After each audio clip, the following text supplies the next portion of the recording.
Hello, this is going to be a short tutorial on how to set up a new career in the ApexRivals companion application. Go in the New Career menu. Enter your driver name and select a picture. Select the game you will be playing on. Now, select a preset.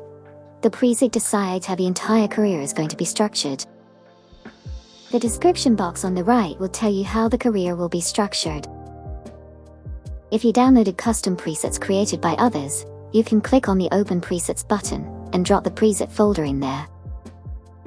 You can create your own custom presets, and we will go over how to do that in another tutorial.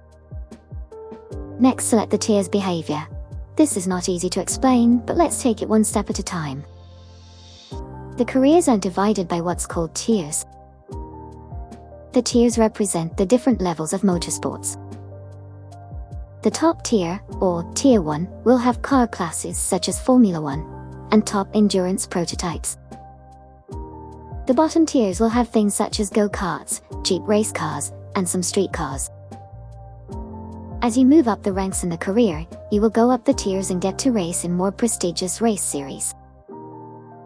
Now that we understand tiers, there's another concept to understand called divisions. Each tier has multiple divisions. Tier 1 can have both Formula 1 and top-level endurance prototypes racing at the same time. They are both Tier 1, but they are two separate divisions. Now that this is hopefully cleared up, let's get back to the tier's behavior option. The first option, preset defined, has a set number of divisions for each tier. This is the default option. The fill by type option will try to have one of each car type for each tier.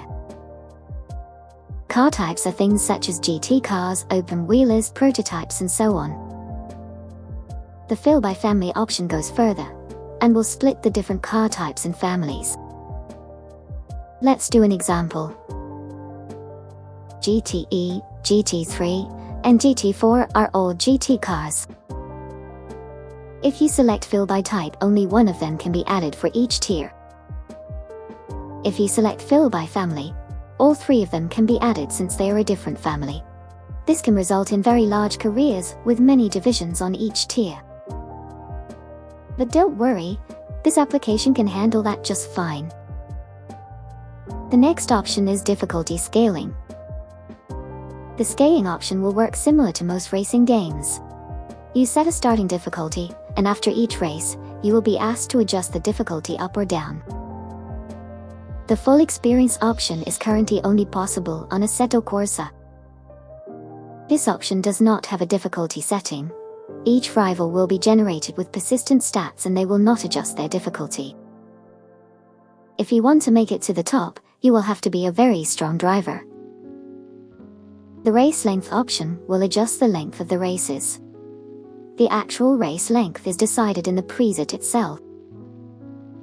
The player priority option will decide how you, as a player, get to have priority over your rivals to get started racing. In this application, you play by the same rules the AI does.